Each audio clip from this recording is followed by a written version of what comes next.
chapitre 7, verset 14. C'est à la page 1182, donc 1182. Je vais lire au nom puissant de Jésus. Rendons grâce à Dieu. Car toute la loi est accomplie dans une seule parole. Dans celle-ci, tu aimeras ton prochain comme toi-même. Peuple de Dieu, Dieu n'est pas un Dieu injuste. En fait, sans l'amour, rien ne peut se faire dans la vie. Sans l'amour, tu ne peux rien gagner. Nous avons vu des gens qui ont amassé beaucoup d'argent, mais ils n'ont même pas fini ça. Quelqu'un d'autre est venu hériter ça. Vous savez pourquoi? Il faut donner à Dieu. Dieu, quand on donne à Dieu, Dieu c'est qui?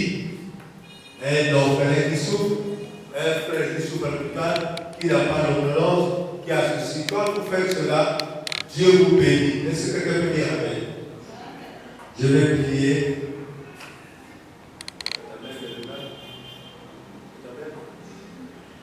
Je vais prier pour la parole de Dieu. Père Tout-Puissant, tu es Dieu. Ta parole, c'est un marteau qui fixe. Ta parole, c'est un feu qui dévore. Seigneur, si mon frère ou ma soeur arrive en ce lieu, parce qu'ils ont des problèmes, car tu as dit toi-même dans ta parole que venez à moi. Pour tous qui périt, qui souffraient, je vous donne le repos. Moi qui est devant toi, j'ai besoin de repos, Seigneur. Mon frère qui est assis sur ma soeur a besoin de repos. Voilà pourquoi nous sommes venus dans ce lieu pour écouter ta parole qui donne la vie, ta parole qui donne la santé, ta parole qui est la solution, ta parole qui guérit, ta parole qui bénéficie, ta parole qui bénit. Seigneur, nous ne sommes pas venus ici pour prendre une malédiction, mais quand on arrive devant toi, tu déverses des bénédictions sur tes enfants. Père, que cette parole qui doit entrer dans le cœur de mon frère, dans le cœur de ma soeur, puisse sanctifier et accorder ce que tu as promis. Car tu as dit toi-même sur la croix de Golgotha que tout est accompli. Que ce que tu as accompli pour mon frère, ce que tu as accompli pour ma soeur, soit exactement ce jour. Père, je bénis ton nom parce que ta parole n'a jamais changé. Tu n'as pas envoyé quelqu'un sur terre ici, Seigneur, en disant dans ta parole qu'il va souffrir. Tu n'as pas envoyé ici sur terre une femme en disant qu'elle ne va pas mettre au monde. Tu n'as pas envoyé un homme ici pour dire qu'il ne va pas se marier. Père, ta parole était claire. Quand tu as créé l'homme, tu as dit que tout est bon. Et c'est nous qui avons changé. Parce que Seigneur, nous sommes zélés par l'orgueil, les matériels, le bien matériel et l'excès des yeux à cause de la convoitise. Père, pardonne-nous et que ce matin, que tu nous édifies par ta gloire avec cette parole que nous accordons ce matin. Au nom de Jésus, nous disons Amen. Est-ce qu'on peut acclamer ce Seigneur?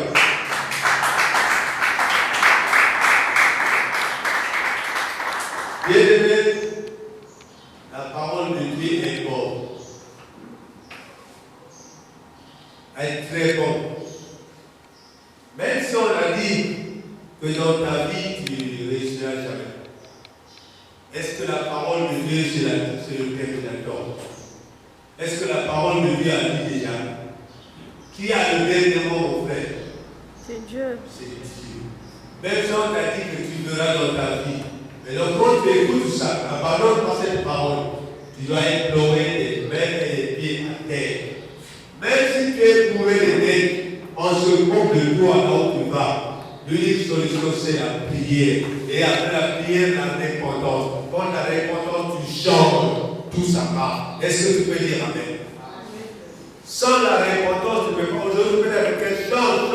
Mais s'il ne se repent pas lui-même dans son cœur, il n'y aura pas de changement. Il faut qu'il rentre dans soi-même. Et quand il rentre dans soi-même, maintenant là, il va changer. Parce que dans soi-même, tu regardes le mal que tu fais. Lorsque tu fais l'action, tu dis, est-ce que ce que je fais là, c'est bon? Bon, ce n'est pas notre thème, mais c'est une petite consultation. Bon, donc le thème de ce matin, que dit la Bible au sujet des dettes. Ah. Que dit la Bible au sujet des dettes? Mon bien-aimé, si tu as l'écritoire, c'est bien de noter. Parce que la plupart des gens, même que vous voyez des gens qui roulent dans les gros voitures là, même les chrétiens sont plus endettés même. Est-ce que quelqu'un peut dire amen? Je sais pas à quelle heure Dieu avait dit que Dieu a commencé à m'expliquer. Quand je dis Seigneur, qu'est-ce que tu dois enseigner les enfants? Il m'a enseigné sur les dettes. Même les gros pasteurs qui ont des gros voitures là, je dis gros pasteurs parce qu'il y a ceux qui se disent qu'ils sont gros. Qui est le plus gros ici dans ce monde? C'est Dieu seul. Même si tu as un portrait de ce nom de combien, le plus grand Dieu c'est Dieu. Ça c'est le Dieu du monde. Est-ce que tu peux dire amen? Il y a même des gens, des grands pasteurs, on appelle grands, on dit grands, parce qu'eux se disent grands, ils sont des protocoles. C'est-à-dire il y a des gars comme zéro, ils sont pour le dettes. Mais le chrétien qui craint Dieu a peur des dettes. Est-ce que tu peux dire amen? Mais la dette n'est pas interdite. Dieu n'a pas interdit de dettes qui sont dettes. Mais il a dit, si tu t'endettes, tâche d'aller rendre ce que tu as. Bien aimé, ici, je vous enseigne ce que la Bible dit. Nous allons voir dans Romains chapitre 13, versets 7 à 8. Romains chapitre 13, versets 7 à 8.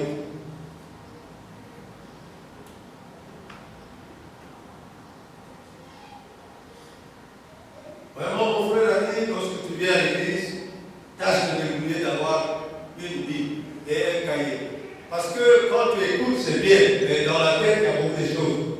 Tu peux oublier. Je vais lire au nom puissant de Jésus. Nous rendons grâce à Dieu. Dans Romains chapitre 13, versets 7 à 8.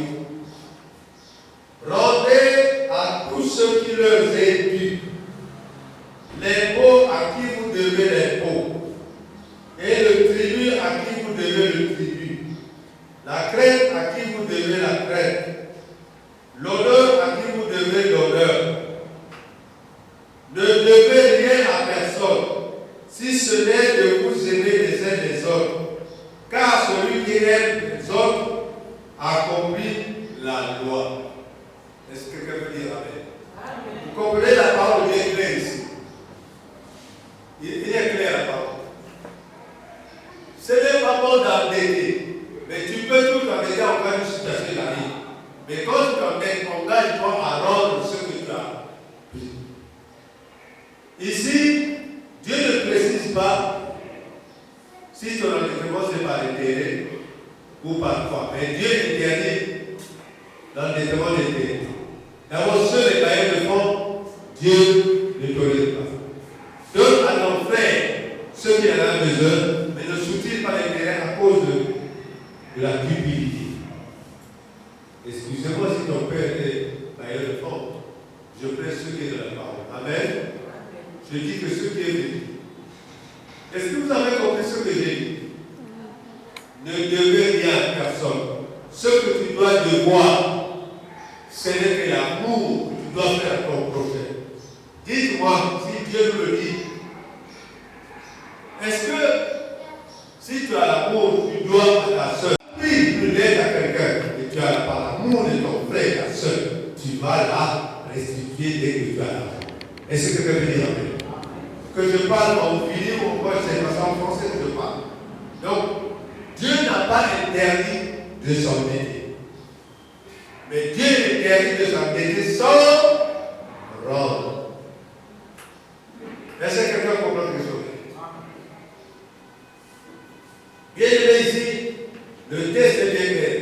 Que dit la Bible au sujet des dettes? Nous parlons de la Bible qui est Dieu. Nous allons prendre le Psaume 37, verset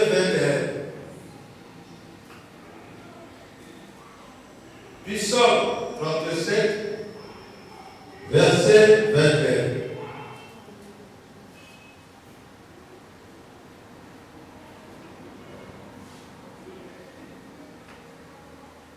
C'est à la page 575, personne n'a une Bible. 575. Psaume, chapitre 37, verset 21. Je vais lire au nom puissant de Jésus. Le méchant en prête et il ne rend pas. Le juste est compatissant et il donne. Voyez la différence? C'est cette différence-là. Qu'est-ce que Dieu appelle un méchant dans la Bible? Ceux qui sont en troisième échelon, vous ne comprenez pas français. Qu'est-ce que Dieu appelle le méchant dans la Bible?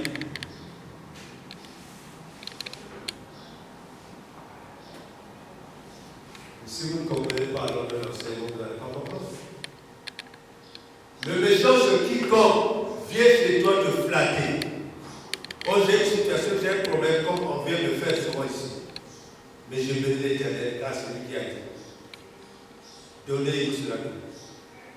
Moi, j'ai un problème, j'ai toujours pas de toi. Prête-moi 50 000 francs. Dès que je vais je devais dire Jacob, en Caï, je revenais te rendre. Parce que j'ai une situation là-bas. Toi, par la compassion, qu'est-ce que tu dois faire? Tu remets l'argent à ton frère parce que ça te fait pitié. Or, ce pitié-là, chez lui le méchant, ça lui fait plaisir parce qu'il ne viendra pas. Même le jour qu'il a dit qu'il va venir, tu vas tomber à la gare, il ne sera jamais là. Après Caï, il va continuer sur la vie. Et quand tu vas l'appeler par son numéro, le numéro là est disponible. Est-ce que je parle envers une généralité? Et Dieu nous dit, chacun de nous aura son salaire selon ce qu'il fait dans sa vie. Quand nous sommes en train de vivre, il y a d'autres qui payent ses péchés ici. Il y a d'autres qui font les péchés les meilleurs. Je lis la Bible. Remboursez ce qu'on doit, à qui il doit, à qui vous devez. Donc, donnez le respect à qui mérite le respect. Donnez l'honneur à qui mérite l'honneur. C'est Dieu qui le dit. Si on a dit que c'est un tel qui est le chef ici, vous devez le respecter. Si on a dit que c'est la seule qui est la chef, vous devez la respecter. Si on dit qu'il faut payer l'impôt, écoutez-moi bien. Il faut aller payer l'impôt. C'est un ordre de Dieu. Même si l'État congolais exalte en volant, toi ce n'est pas ton problème. Le but c'est que tu sois réglé devant Dieu. Et quand tu es réglé devant Dieu, devant l'État aussi, on va t'agarder. Oui ou non? Vous ne voulez pas répondre? Mais pourquoi le Seigneur va donner cette enseignement? Parce qu'il sait que dans le Congo, dans le monde, il y a beaucoup de zigzags. Mais c'est difficile que vous écoutez ce genre d'enseignement. Parce que les chrétiens sont plus endettés que même les païens. Ça, je vous dis. Parce que pourquoi, avant d'arriver à l'église, il faut qu'ils soient bien habillés. Il faut qu'elle soit bien habillée. Et ça, ce n'est qu'elle partie par le complexe au marché. Ce dimanche, il faut que je change. Elle va endetter. Donc, c'est également lundi, je viendrai. Les hommes pareils. Où va ce monde-là? Ça devient la feuille d'un papier et lorsqu'on veut le changer en tout, on est plus à la page qu'on était. C'est ça, non? C'est comme ça la vie. Excusez-moi. Est-il juste pour un chrétien d'emprunter? C'est une question. Oui, un chrétien doit emprunter. Mais Dieu veut que tu restitues ce que tu as emprunté. Est-ce que c'est clair? Donc, ne vous cachez pas derrière Dieu pour vous embêter. C'est vous vous endettez à cause de la cupidité, à cause de l'orgueil, à cause de ce qu'on te voit. Beaucoup de gens, beaucoup de grands messieurs, beaucoup de femmes qui remplissent leur valise à cause des amis endettés au marché. Peut-être que je me trompe. Le complexe, si quand je l'explique comme toi, ça qu'il y a pour toi, ça comme tu as vu que ta camarade a une nouveau paille, toi aussi il faut que tu aies une nouveau paille. Mais tu ne sais pas que elle est là, ton mari est là, mais toi tu vas en prêter. Oh ben, si le papier, et tu signes, après avoir signé, basta. Basta, c'est la disparition. Tu es chrétien, tu seras le premier à juger le premier à juger en dehors des païens. Parce que le chrétien, pourquoi ils sont nés? Parce qu'ils adorent le mammon. Qui connaît le mammon aussi? L'argent. L'argent, voilà. Donc, quand vous êtes cupide pour l'argent, vous devez aller rentrer dans les dettes. Oui ou non? Parce que Dieu n'est pas bête. Il a dit que vous ne devez pas servir de maître. Bon, je peux dire les deux maîtres. L'honnêteté et le mensonge. Mais les gens préfèrent le mensonge. L'honnêteté, c'est qui? Mais maman, mais tu peux dire non, 100 personnes, il n'y aura même pas 15 qui sont honnêtes. Dans un foyer, dans un mariage, il faut que l'honnêteté soit pour sa marche. Est-ce que vous dites Amen? Mais si le mensonge domine, ce mariage est sur une balance. Quand un d'eux saura la vérité, ça va le frustrer. Je ne sais pas si je parle, ce qui est à travers c'est juste. Continuons. La dette chérie. Comme ma femme m'appelle chérie, la dette aussi chérie quelqu'un. Est-ce que tu peux lire avec? Comment la dette chérie? Je vais expliquer. Comment la dette chérie? Je vais expliquer parce que les enfants sont là, ils vont comprendre. Donc, lorsque tu arrives devant un habit qui te plaît, tu n'as pas l'argent, tu chéris cet habit et la dette te chérit, où tu es contraint de te voter devant le Ouest africain. J'explique pas que vous comprenez, ceux qui sont plus grands comprennent. Alléluia. Donc, la dette chérie. Mais quand tu as chéri avec ce Ouest africain, il y aura encore d'autres qui là. Tu vas aller chérir encore la dette. Et tu seras un paille que chacun peut habiller. Je parle en parabole pour vous comprendre. Alléluia. Ce n'est pas seulement les femmes, les hommes pareils. Vous arrivez à un moment, il s'habille, mais ce qu'il habille ne lui appartient pas. Donc il va emprunter, et la prête la met chez lui. La valise est pleine. Et quand les gars vont venir maintenant se soulever, qu'est-ce qu'ils vont faire? Lui rendre la Bible et récupérer son œuvre. Tu vois la cupidité. Ça aussi, ce sont des dettes. Donc la dette chérie. Peut-être que les peuples ne le comprennent pas. Exemple, j'ai fait une surprise, une affaire. J'ai acheté ce qu'il faut, cela. Mais je ne vais pas rembourser ce dette. Donc la dette m'a chérie, mais je n'ai pas le droit d'aller rembourser parce que la dette est trop. Vous avez compris maintenant? Donc le montant de la dette te dépasse par rapport à ton salaire. Et regardez comment les gens commencent. Bon, il a touché, il va payer. Il n'a plus rien.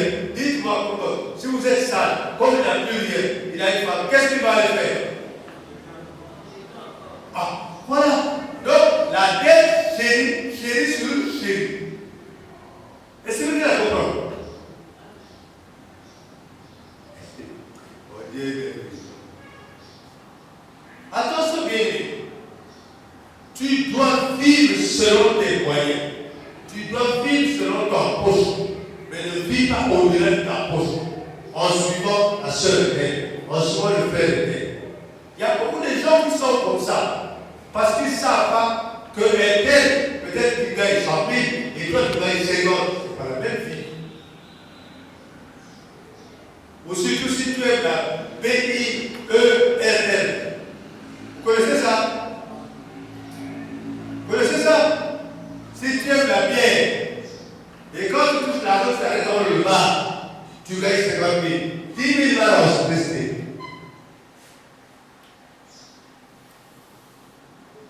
Si ça vous fait mal, excusez-moi, mais je vous dis la vérité pour que nous chrétiens nous changeons. Le chrétien, c'est un modèle. Qu'est-ce qu'il a dit dans la Bible? Nous sommes qui? Le sel du monde. Donc le chrétien a le goût, même en le voyant ce qu'il fait, en le voyant ce qu'il fait. Est-ce que c'est ce que nous voyons dedans? Et même, excusez-moi, je ne vois pas de quelqu'un. À savoir, par exemple, même les pasteurs le font pour se faire valoir.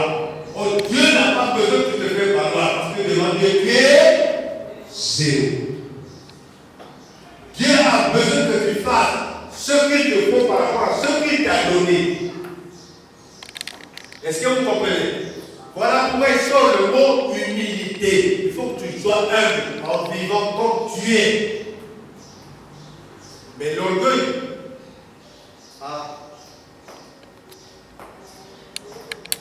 je continue. Comme le peuple de Dieu comprend, c'est bon. Nous allons prendre Habakkuk. C'est vrai que c'est une Bible que les gens n'aiment pas lire. Habakkuk chapitre 2, versets 6 à 7. Habakkuk, pour ceux qui ont la Bible, c'est la page 927. 927.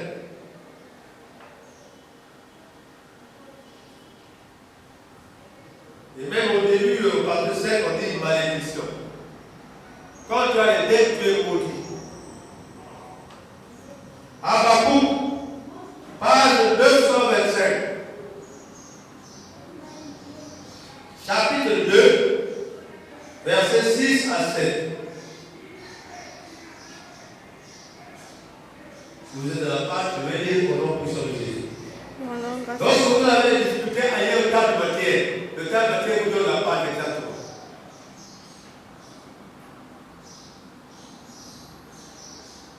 Ne sera-t-il pas pour tout un sujet de sarcasme, de moquerie,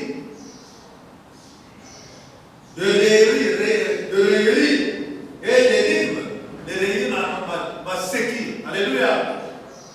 On dira,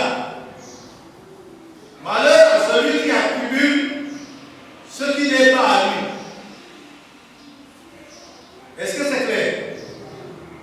Malheur à celui qui augmente le fardeau de ses dettes. Amen. Vous comprenez ça, c'est la Bible. Que dit la Bible sur les dettes? Vous avez compris? C'est ce que j'ai expliqué ici. Que ce soit toi qui as les dettes, à l'école. Ne cherche pas, quand tu vas à l'école, d'emprunter toujours un livre, chaque jour tu empruntes un livre. Et quand tu empruntes pour le rendre, c'est des problèmes. Tu n'as jamais de cahier. Tu empruntes pour une feuille. Non. Quand tu vas continuer comme ça jusqu'à la fin de ta vie. Ici, la Bible est claire. Ce n'est pas M. Cousin, mais la Bible est claire. Toi qui s'endette parce que dans la couverture de chrétien, la Bible n'a pas défendu d'endetter. Soyons clairs. je prêche bien pour ceux qui écoutent doivent comprendre. Mais la Bible permet qu'on en aide au niveau de ce que tu dois rendre. Dès que la date est là, parce que c'est un engagement. Alléluia.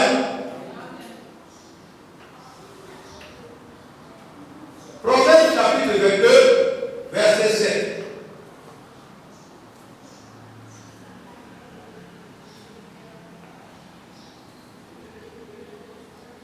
Proverbe 22, chapitre 22, verset 13. Donc c'est à la page presque 656. À la page 656.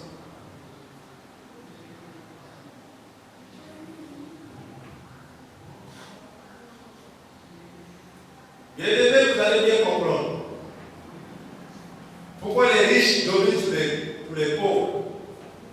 Parce que le pauvre va vers lui. Et quand tu vas vers lui, tu deviens esclave. Alléluia.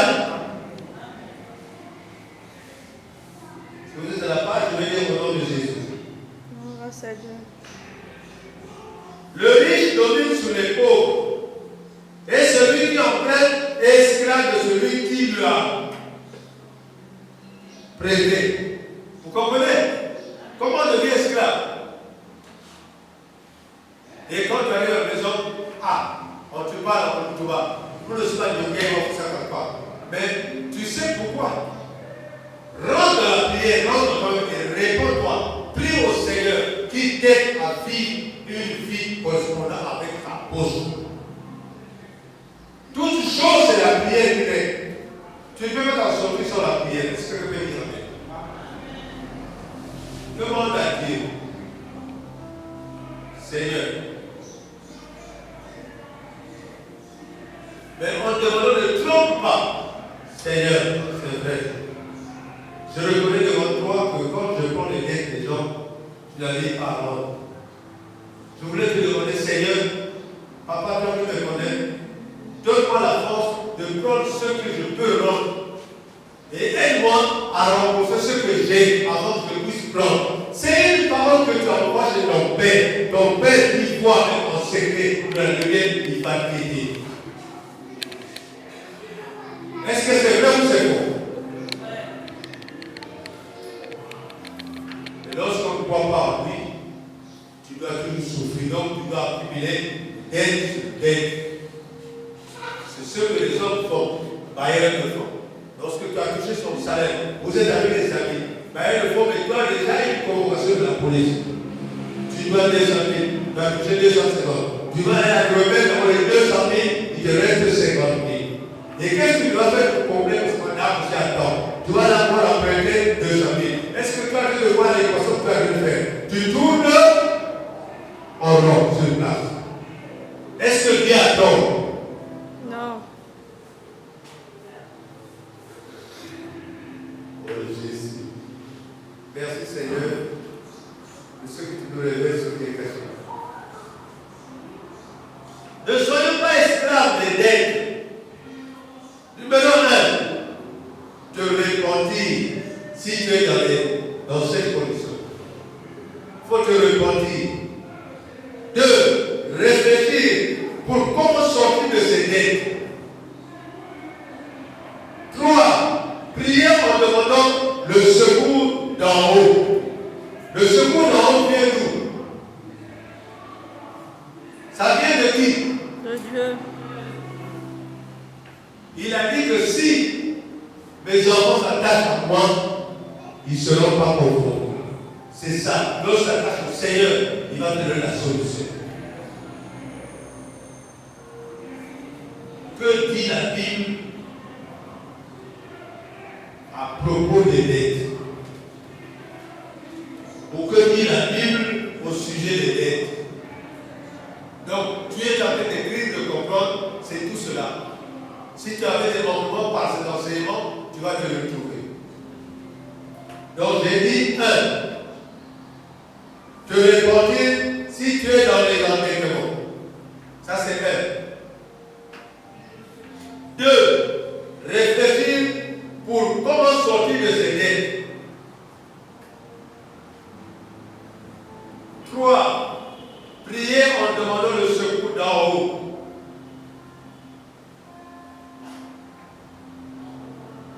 Allons lire Psaume 37, verset 21. On avait déjà vu ça. Psaume 22, verset 26.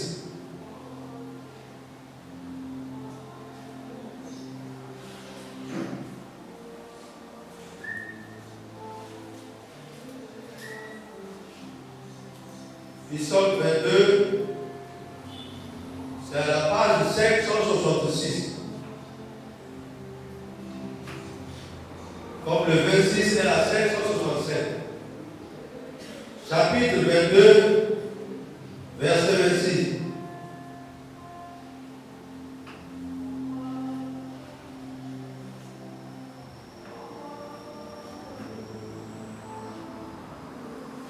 Je vais lire au nom puissant de Jésus. Rendons grâce à Dieu.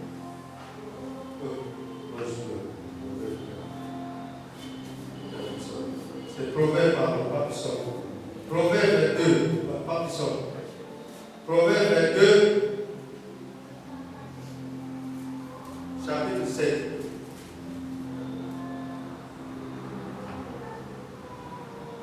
C'est à la page 656.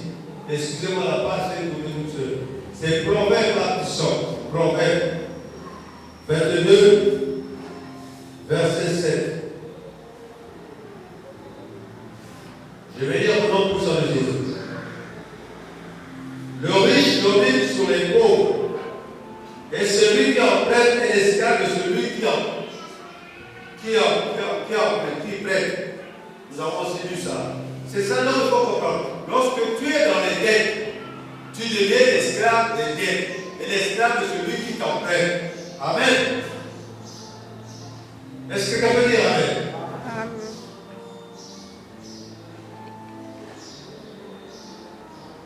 Beaucoup poussés par l'excès des aides, afin de t'entêter pour montrer aux gens que lui aussi il est capable.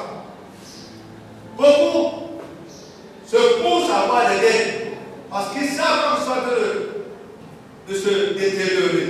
Donc, parce que le frère qui travaille ensemble, il gagne plus que lui, mais lui, il peut faire la lutte avec son frère.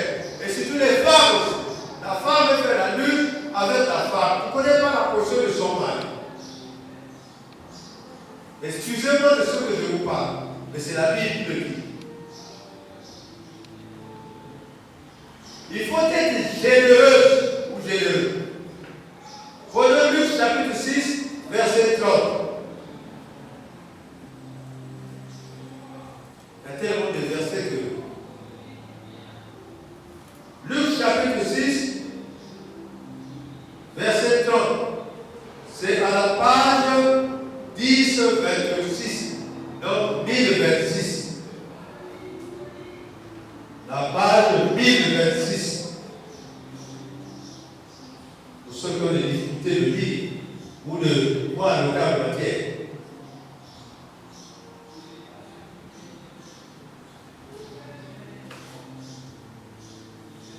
Je vais lire au nom puissant de Jésus.